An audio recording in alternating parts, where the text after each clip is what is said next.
Ô chefe, a gente pode usar isso aí como uma foto do dia, não? Água é muito bonito, tem tudo a ver, né? Agora eu queria fazer uma pergunta aqui, né? Pra você que é amigo do Tricano, aí você que conhece o Tricano. Será que ele bota balde lá no hotel dele também? Nos empreendimentos dele? Nos aras dele? Quando ele recebe os cavalos caríssimos? Será que tem baldezinho, né, lá também? Eu duvido, né, gente? Eu duvido. Que vergonha. A que ponto nós chegamos? É um improvisado muito feio, né? E ali é coisa simples. Ali tem uma clarabóia e tem as calhas. E essas calhas entopem. Dá um musgo. Ali não tem problema de folha, que é muito alto o prédio. Mas aquele prédio eu tive lá em cima já. As calhas, elas criam um musgo muito grande e vão fechando as bocas das calhas e promovendo os vazamentos. São entupimentos de calha.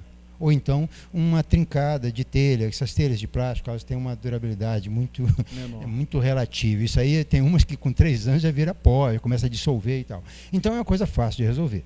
Um prefeito que deixa, se fosse ainda no quartinho dos fundos da prefeitura, agora, mas ali é a sala. E ali que estão as pessoas que vão lá fazer para buscar... Aquilo é para evitar pingadeira em cima do pessoal que vai buscar o carnê de PTU. Gente, é realmente um descaso muito grande, é uma prova de que não há nenhum interesse com a coisa pública, né? Se bobear, você andar pelos corredores da prefeitura, vai ter algumas paredes lá na Samambaia, como já aconteceu outras vezes. É o descaso, né? O desleixo, né? É uma dona de casa muito relaxada essa administração municipal. É um desleixo total, realmente é uma falta de compromisso. Vamos para a foto do dia, que não é a foto do balde, né? Aliás, outra coisa que o pessoal estava perguntando também, Vanderlei, antes de mostrar a foto. Quanto custou esse balde? Quanto custou o balde? Esse balde deve ter custado uns R$1.500, né? Ou então foi uma empresa parceira, né? Foi algum empresário parceiro, né? Que vendeu esses baldes. Desses que liga para lá para a guarda não multar, né? Deve ter sido desses aí. Parcerias estranhas. Essas parcerias safadas. Vamos dar uma olhada na foto do dia. Bota na tela inteira aí, Rica, por favor. Em tempo de chuva, né? É interessante essa foto. Vamos explicar aqui um pouquinho antes para a pessoa ter uma noção. Até para mim, eu olho e eu me confundo. Onde tem aquele casal ali de idosos com mais de 60 anos, do Higino ali, né? Que aqueles idosos, se for no posto de saúde, não vai ter médico para dizer se eles podem ou não podem tomar vacina, eles não vão ser vacinados. Não pode. Isso é uma fotografia ali do lado. Eles estão na calçada do Higino, do Espaço Cultural Higino. Então você está ali do edifício Atlântico, olhando para o alto. Morro Santo Antônio, no final. Isso. Ali tem aquele prédio do lado do antigo cinema, né? Olhando em direção ao Soberbo. Olhando em direção ao Soberbo. Então você tem aquela subidinha ali da Fonte Judite, né, e tal. À direita ali nós temos, nessa época ainda, o cinema, um posto de gasolina. Poucas pessoas têm lembrança deste posto de gasolina. Está ali a foto do posto, né? Está ali a imagem dá para perceber que tem o símbolo do posto de gasolina que tinha ali. E vários prédios, né? Que não. Cinearte, né? Ali o Cinearte. Um cinema, um pessoal da mais. Famosíssimo, né? Das antigas. Nossa, né? Os cariocas adoravam vir para cá, né? O Alto sempre foi muito glamouroso, né? Então tem essa coisa. Né? Os antigos diziam que o Cinearte, além de ter assim uma programação meio alternativa, assim, em termos das atrações, tinha uma série de promoções também, né? Você chegava lá, ganhava não sei o que você fosse ver o filme, ganhava caixa de sabão em pó, era uma coisa maravilhosa. O cara de negócio, né? Tinha as promoções lá, de vez em quando. Mas o interessante dessa imagem eu não tenho o ano dela, embora tenha ali uma placa de Réveillon, é uma foto feita mais ou menos no final de ano, mas lá no final dá para perceber que nós temos umas placas de grama. De grama, né? Olha que então, coisa linda. Ou seja, é o período em que aquele riozinho que tinha ali, dos anos 60, 70, já tinha sido coberto, né? Então, ali tem um curso d'água que desce da Granja Guarani, né? E que vai atravessar, vai se juntar ali junto com a água da Cascata dos Amores, né? E vão atravessar a pista, em direção ali à loja americana, chegar no Paquequé. Esse curso d'água ali, ele foi coberto, nessa época foi colocado manilha e colocaram um gramado. Depois, nos anos 90, o Estado veio e jogou asfalto, né? Então ali é onde os carros estão estacionados em linha de peixe. A data dessa fotografia dá para perceber numa outra imagem, quem também está com ela aí, é uma foto já colorida, datada de 1981, mostrando a casa do Pode passar João de Oliveira Filho, no alto. Está aí. Dá para perceber, né? Passa o riozinho aí. Então aquele gramado que a gente vê lá em preto e branco. Aquele gramado que a gente vê lá é esse daí, né? Na verdade. É esse daí. Aliás, belíssimo, né? Podia ser, inclusive, uma nova proposta de urbanização ali. O gramado é interessante. Você tem que entremear ele, né? Colocar o verde perto do concreto. Mas ali foi um equívoco muito grande, patrocinado. Feito uma obra do governo do Estado, né? Realmente você fechar um curso d'água, você envelopar um curso d'água desnecessariamente, né? Espreme o carro, acha uma solução, e ali foi feito um manilhamento, manilhas estreitas, não são manilhas de grande dimensão. Então, e aquela água ali, você coleta, você passa por ali toda a água do bairro Grande Guarani, Pedreira. Imagina essa bacia enorme, o que ela produz de água.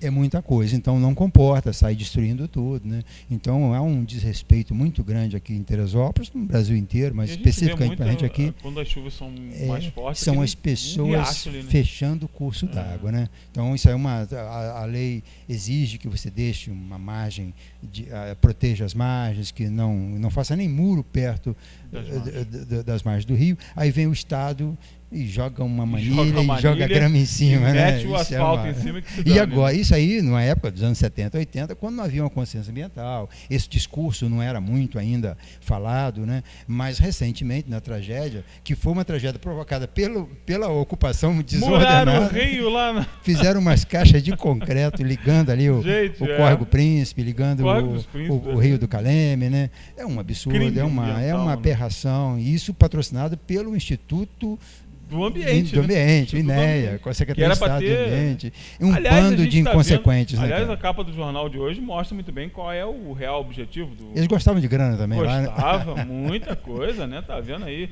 É cheque que começou a aparecer. Eu falei, gente, essa quadrilha vai prender todo mundo. Tem uns que já foram presos, os outros estão na fila. Mas daqui a pouquinho já está saindo algema aí. Né? Falou-se muito em corrupção na tragédia e creditou muito à administração municipal da época o roubo do dinheiro. Mas o dinheiro que veio, o grosso do dinheiro, veio do governo federal, só que esse dinheiro passava pelo governo do Estado. E no Estado, quem estava lá? Nossa, olha. Pezão, Pisciani, Cabral, essa gente boa toda que está presa aí e outros que estão em vias de ser presos. Então, sumiu-se com todo o dinheiro e nos órgãos ambientais estavam apadrinhados políticos, porque o cara tem que ser muito incompetente, um técnico, um ambientalista, jamais vai fazer uma caixa de concreto para... Aquilo ali foi feito para arrancar um dinheiro de uma construtora, com certeza. O cara não vendia grama, ele vendia concreto. Ele vende concreto, não vende grama. Como é que ele vai fazer? Então é uma aberração. Acho que nós estamos aí no mês mais complicado para chuvas fortes, né? Mês de janeiro. No mês de janeiro é o mês que incide praticamente a metade das chuvas fortes de todo o verão. Né? Nós temos aí você pode ver nos números das chuvas fortes, das tragédias. Né? Nós temos algumas tragédias em novembro, mais um pouquinho em dezembro, mas a boa parte delas com datas de janeiro. Aí fevereiro vem um pouquinho menos, março um pouquinho menos e raramente uma em abril, que é o final do verão. Né? Então março praticamente não tem chuvas fortes, nem tem tragédia. E não há ocorrência de deslizamento, de chuvas fortes, tal, depois de março até final de agosto, setembro de novo, que é o período da seca. E embora a gente encontre algumas nos registros da imprensa, alguns casos de desabamento, são desabamentos provocados por outro problema, não pelas chuvas. São as águas que ficam das fossas, né, dos sumidouros, as águas de construção irregulares que vão encharcando atrás dos muros. É a chamada ocupação irregular do solo. Nós já tivemos casos aqui de prédios caírem fora da época de chuva. Né? Na época seca, porque vai corroendo ali, tal, aquela água do dia a dia, e aquilo vai promover a destruição do bem. Mas janeiro é um mês complicado, é um mês até que a gente tem que ter uma reflexão com relação à água. Gente, a tragédia de Teresópolis, claro que ela provocaria a vítima, aquela chuva foi uma coisa, dizem, 300 em 300 anos, pode ser que nem tanto, mas é uma chuva que estava fora dos padrões. Não era esperada tanta chuva assim, mas ela teria um número de vítimas bem menor se houvesse uma preocupação com a ocupação do solo. Né? As pessoas aqui, elas constroem patrocinados inclusive pela prefeitura, com título de posse, com incentivo. O eleitor tem que morar em algum lugar, né? Tem que dar coloca ele para morar então na beiradinha do rio ou então debaixo dos morros, né? Então os casos de Caleme, principalmente onde caiu muita barreira, Caleme, loteamento fiel, né? Muita construção em encosta, o Campo Grande também um pouquinho em encosta, mas a maior tragédia foi nos pontos onde o curso d'água foi afunilado, e o curso d'água tem que estar livre, e isso cabe aos vizinhos, né? Tem até 2 exemplos, né, Vanderlei, que a gente pode mostrar o quanto foi mais gravosa a situação onde essas situações não eram obedecidas.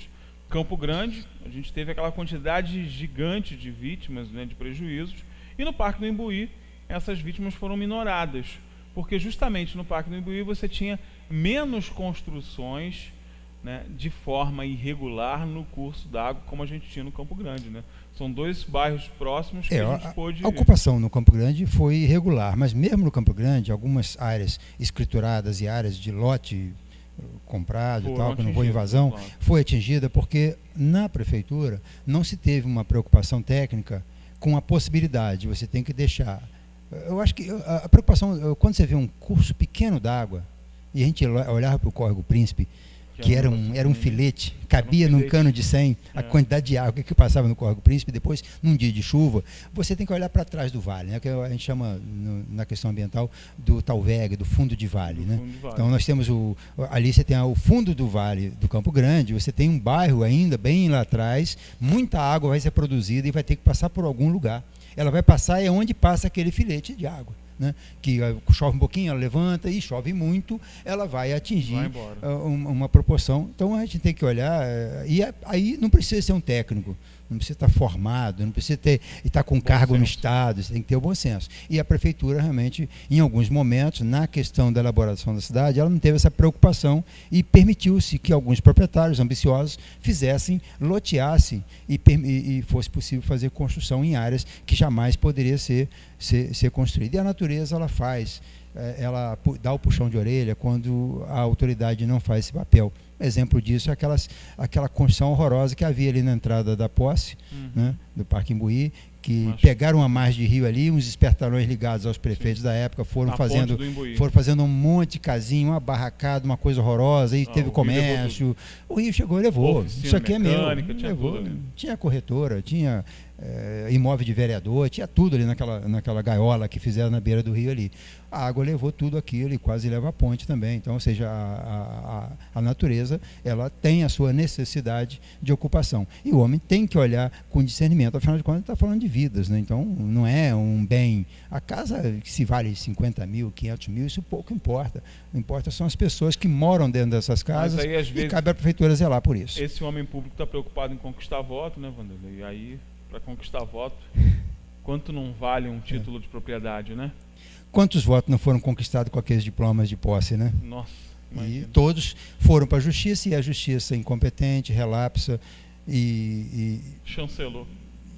Deixou para lá até hoje. Até hoje a gente não viu ninguém preso por ter dado título de posse em terreno dentro de rio ou debaixo de barranco. Tá encarcerado, com e nós tivemos até uma CPI, Mandrake, aquela CPI que os políticos fizeram na época, né? Colocaram o prefeito nos bancos dos réus. Cadê o resultado daquela CPI? Cadê alguém preso por causa daquilo? Aquilo foi negociado. Essas CPIs que se criam aí são aquele antigo mecanismo de criar dificuldade para negociar a facilidade. Né?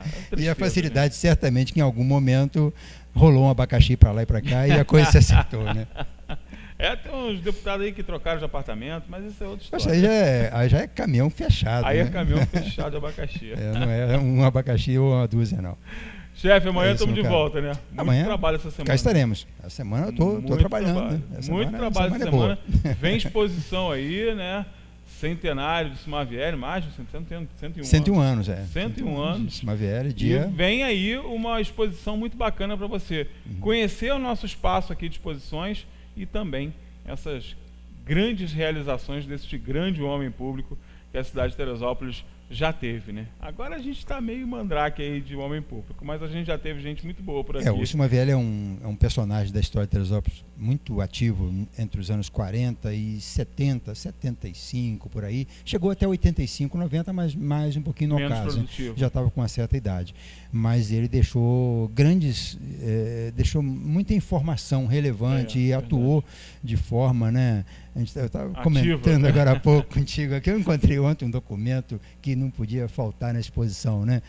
O delegado de polícia pedindo ao Sumavieri, mandando aquele requerimento com timbre do Estado, ofício direitinho, para fazer o exame na menina tal, de tantos anos, para confirmar o defloramento para efeitos de casamento na polícia. Olha. Porque, no final de contas, ela pode dizer que foi deflorada, mas o cara estava apenas arrumando um argumento para casar. Então, o médico tem que dizer, foi deflorado assim, vem cá, ô malandro, vai casar aqui na frente do escrivão de polícia, né? Escrivão de Imagina cartório, isso agora, né? Então, esses documentos são muito interessantes, né? Curiosos, e são vários, né? E mostra o comportamento da época também. Mostra uma realidade de época. Isso é muito interessante. Então, eu estou brincando bastante nessa pesquisa que eu estou fazendo. É uma oportunidade. E o pessoal de casa vai ter a oportunidade de conhecer isso de perto, olhar, né?